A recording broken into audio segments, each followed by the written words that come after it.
A reading from the Holy Gospel according to St. Luke. And Mary said, "My soul magnifies the Lord, and my spirit rejoices in God my Savior. For he has looked with favor on the lowliness of his servant. Surely from now on all generations will call me blessed, for the Almighty has done great things for me, and holy is his name." The Gospel of the Lord.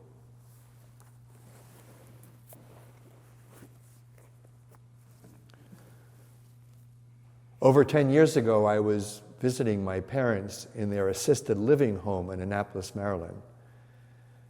Both of my parents were in their 90s, and they were at a point in their lives where they needed full-time nursing care. I brought them communion, which I knew they always appreciated. When I walked into their condominium, I found my father fast asleep in the recliner chair. But there was my mother sitting by the glass door, the sliding glass door, staring out into the courtyard, and she was quietly saying her rosary. When my mother saw me, her face glowed as she greeted me. And after receiving communion and giving time for reflection, my mother turned to me while my father was still sleeping, and she said, "God has been so good to us." And she told me to remember to thank God always for life's blessings. At first I was amazed, and then I was overwhelmed with gratitude.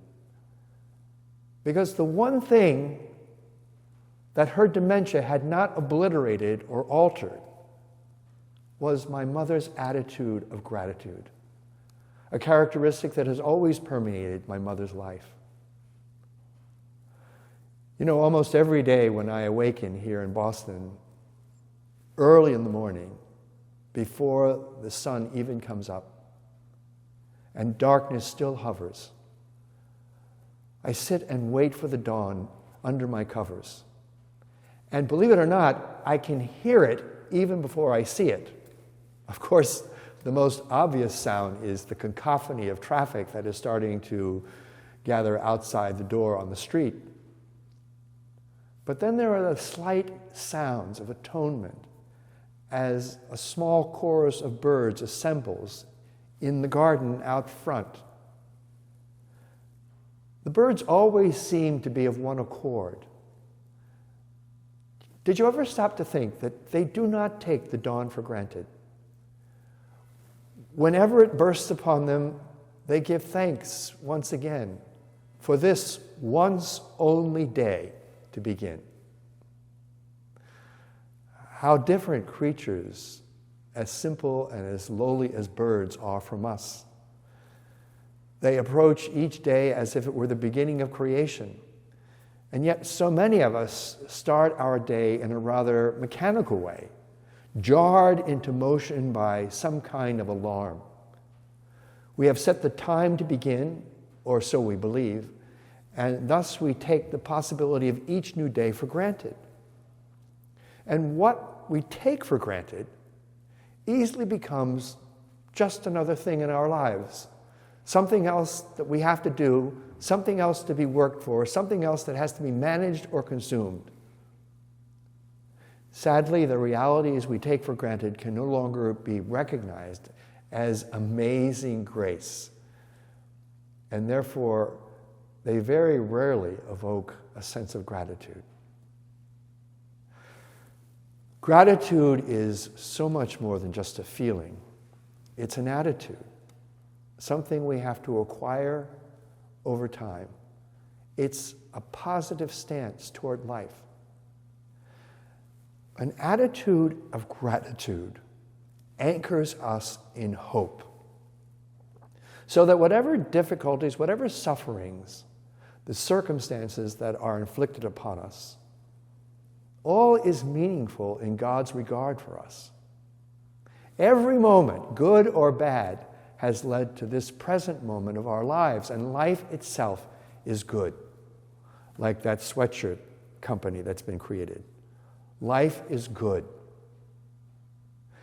That's what I love about Mary's Magnificat. It's her song of gratitude for God.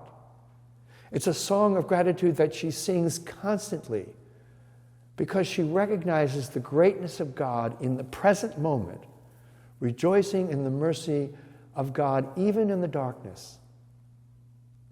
It is her call to us to remember and to be grateful for God's blessing in the midst of our ordinary and burdened lives, like a mother with dementia at 92 can still experience.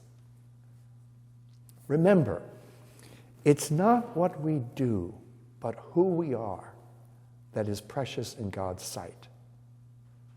After all, what had Mary done to be chosen as the mother of Jesus?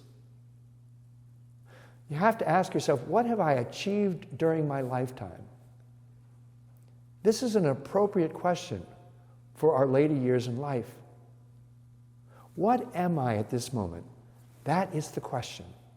It is the quality of love with which you and I live our lives that's so important. Mary's Magnificat, her canticle of gratitude, proclaims very loudly that with God all things are possible. We need her. She is our soul friend, our counselor, our spiritual director.